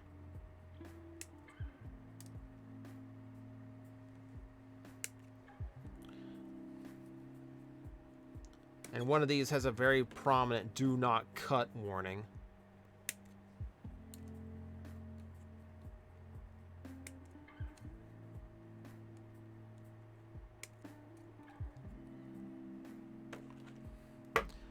Thrilling 30 Waspinator or Kingdom Waspinator? Kingdom. The Thrilling 31 has a universal break issue. The hinges that hold the arms to the torso, those break on every version of the mold. Like, it's a very severe engineering flaw with it. I'm about to sell mine off. Mine are cracked. The toy is still intact, but I'm selling mine off. And, like, the Kingdom Waspinator is great. The Kingdom Waspinator is really good. The hardest figure to find for Kingdom is Tigatron. Waffle, that's because he's not out yet. Tigatron hasn't been seen at mass retail yet, so, like, cool your jets. It'll be fine. The hardest toy to find right now is, like, the Worlds Collide set. Like, that's been out for months, and my area has never seen it. Like, every Target I go to has the tags out on the shelves for that Worlds Collide 4-pack. I've never seen one in person. No one in my area has been able to spot one. They just got the tags and never filled the shelf. Some of them, there's a Target around here that just took the tag down. They never got it in stock. So they just had a bare spot on the shelves waiting for it for the last 2 months, and it never happened.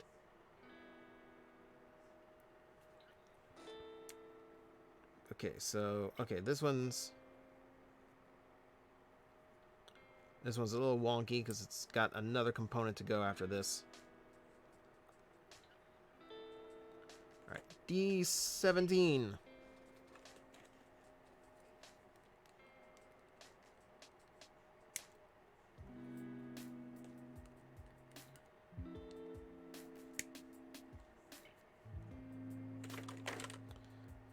Shadow Panther's been peg warming up there. Shadow Panther's not bad. I mean, it's Cheetor again, so, you know. You found some World Collides pack here at local toy mall, but you're in Manila. Oh, so that's probably ridiculously expensive.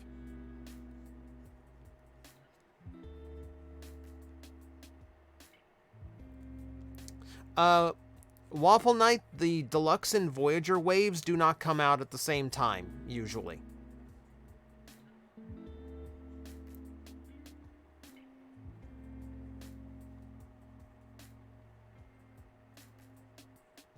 Same thing happens with Worlds Collide where you live too. Yeah, I see some in like northern Florida where people found it, but I never found it around here. I've got a trip out to the East Coast coming up in a couple weeks. I might see what targets out there have and see. Maybe I'll get lucky. The thing is, the only thing I want out of that set really is Fangry. I don't care about not really Bumblebee. I don't really care about Nemesis Primal and the missed opportunity he is. I only vaguely care about the Black Arachnia because it's interesting.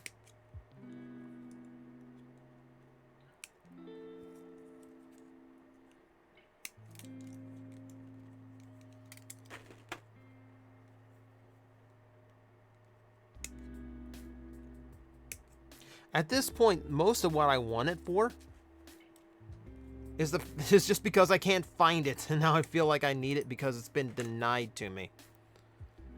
To the Shadow Realm with you.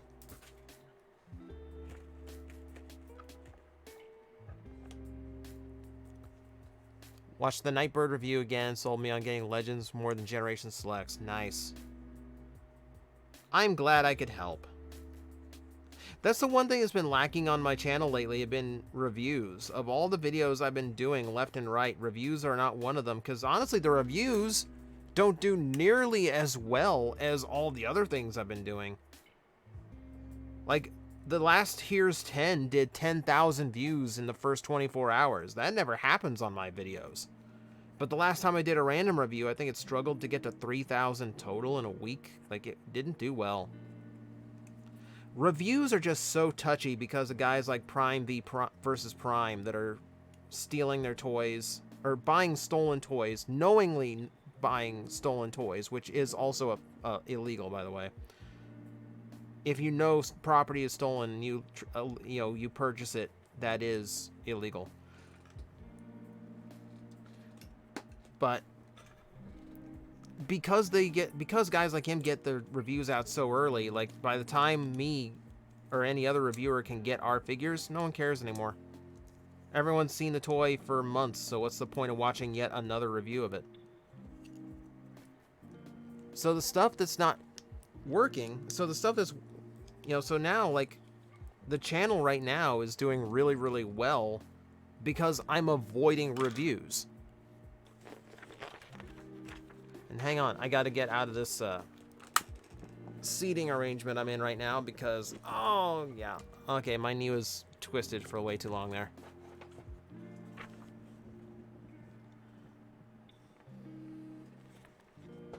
Thoughts on Planet X Grimlock? Is that the IDW-based one? Yeah, Macarian, that's my thing. It's like, Hasbro needs to, like, they really do need to sanction reviewers, and they need to be able to provide reviewers stuff as soon as it leaves the factory, so guys like Prime versus Prime aren't a thing anymore. Ryu, I do appreciate that. Like,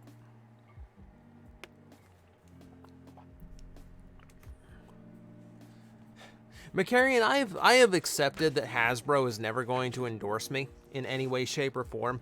I've seen other reviewers get, like, all those, like, toy packages, all the freebies for review. I've seen, like Vangelis was in the last, like, conference call that was done.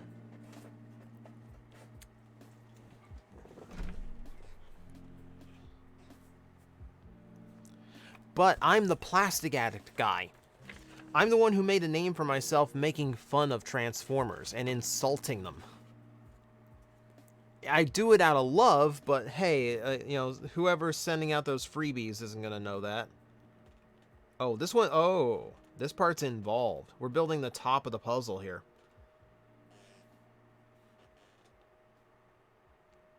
Okay, I need, let's see, we need E7. E7's the core of this whole thing.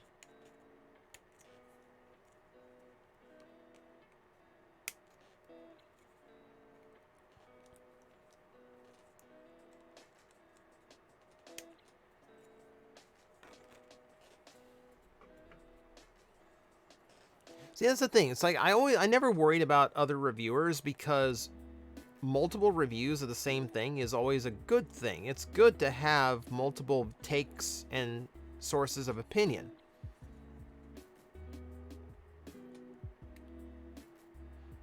You know, but now those differing opinions are months apart from each other, which is where it gets really bad.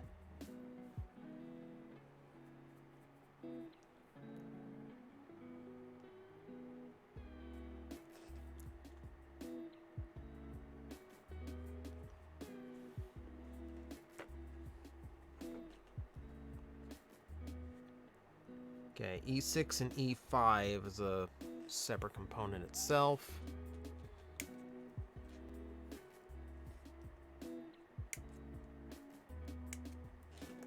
Put that down. There's 5.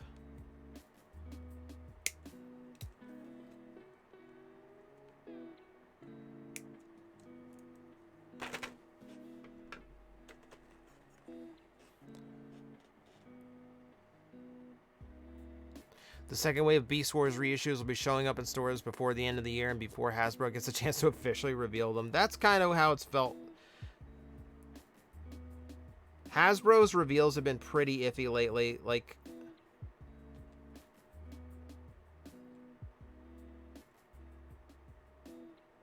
we still don't have like an official reveal of Slammer, for instance.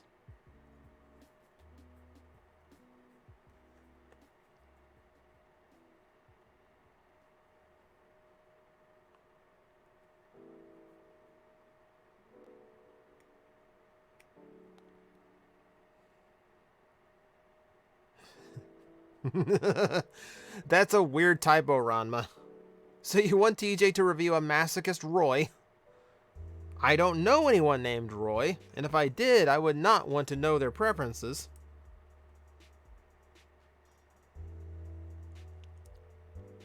The second wave of Beast Wars reissues is Tigatron and Scorponok. Yeah, isn't Tigatron like a solid case? Like just 8 freaking Tigatrons? Scorponok I'm looking forward to, because they actually, like, they telemocaed Scorponok. Like, and they, like, made him, like, they made him show accurate. I'm really worried how they're going to sell that Scorponok, though. Because, like, they're already trying to get away with, Optimus Primal as a $50 figure when he, like, can't even fill half of the box. Because he's so much smaller than Megatron. So I'm worried about how they're actually going to sell.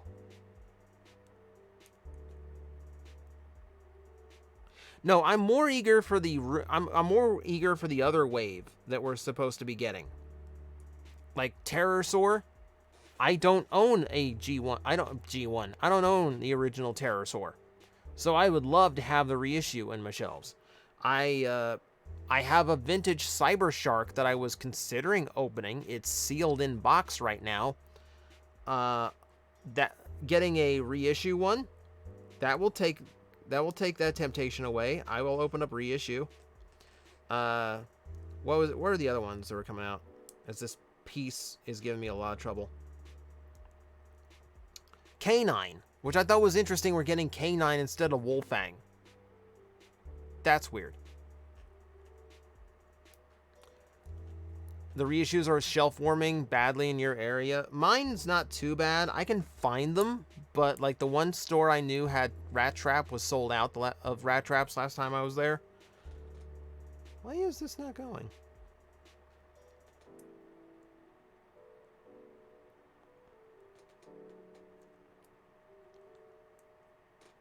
Oh, come on. This part's being like super stubborn.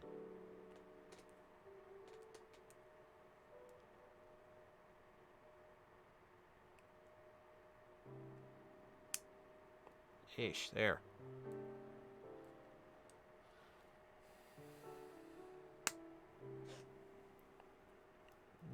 It's hard to hope to get a Legacy Silverbolt.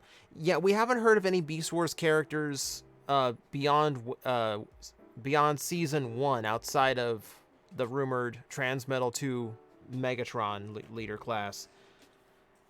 I am hoping that means we'll get Silverbolt. I'm hoping that means we'll get Quick Strike. I would love to have like a small, like a not a core class Quick Strike. I think that'd be too small, but I would like him to be like one of the smaller size deluxes. Thoughts on a potential commander class tidal wave? I'd be down for that. I think leader. I'd personally, I'd rather have him at commander, not leader or commander. Titan. I'd rather have him as a Titan because there's no one else in really outside of like your options for Titan class figures out of Unicron trilogy really is down to like Omega Supreme, which no one would want that version of Omega, Cybertron Metroplex, and Tidal Wave. Reissue Beast Wars Silverbolt. That is a good toy, but I do think there's improvements that could be made. Like, I would really like a Beast Wars Silverbolt mold that didn't have the wing missiles. That way his wings could actually fold down the way he carried them in the show. Like behind his back, not over his shoulders, and not stretched out all the time, but collapsible.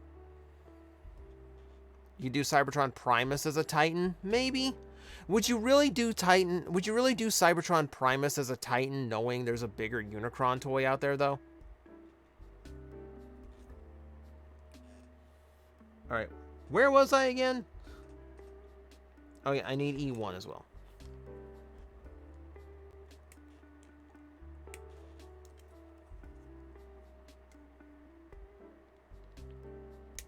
I think a lot of people are still speculating that the Arc is going to get remolded into Titan Tidal Wave.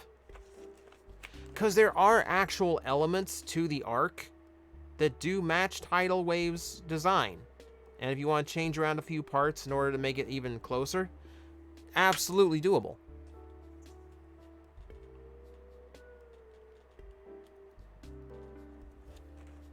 Okay, so let's make sure I'm putting these parts in the right spots. The one thing, this build is actually really intuitive. The parts really can only fit one way. So, like, you almost don't even need the instructions for the assembly, let alone building the puzzle.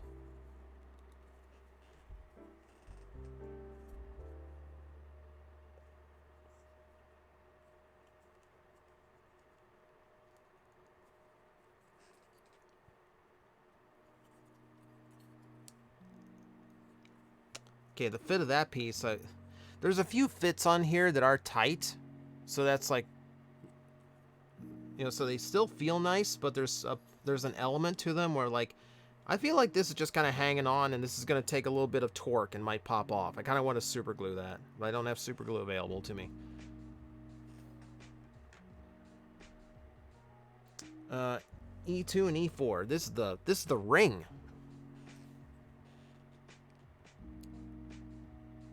Thoughts on the OLED dock for Switch? I haven't really looked into the OLED Switch model, so I have no thoughts or opinions.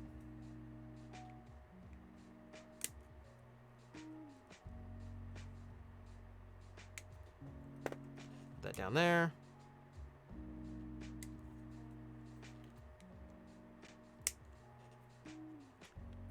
This, and as long as I'm clipping, I might as well take the last piece of this current step as well.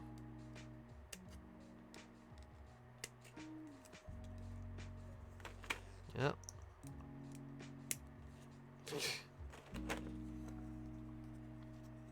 A Legacy Optimal Optimus Primal.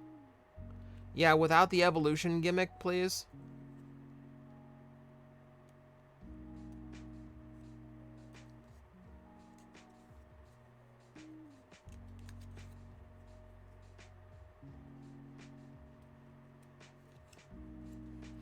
The one I want, the upscale Cybertron Starscream for Titans. That would make me laugh, but they can't get away with that because the plastic content is too heavy on that figure. Like, they reissued that figure quite a while ago as a Toys R Us exclusive. And they gave him like a G1 paint job. And even then, the figure was like $100. Like, even in that time, it cost twice as much to release that figure. So to release it today, it'd probably be like a $150 toy. Just because the plastic on it's so dense. Yeah, no one bought it either. It's shelf warmed.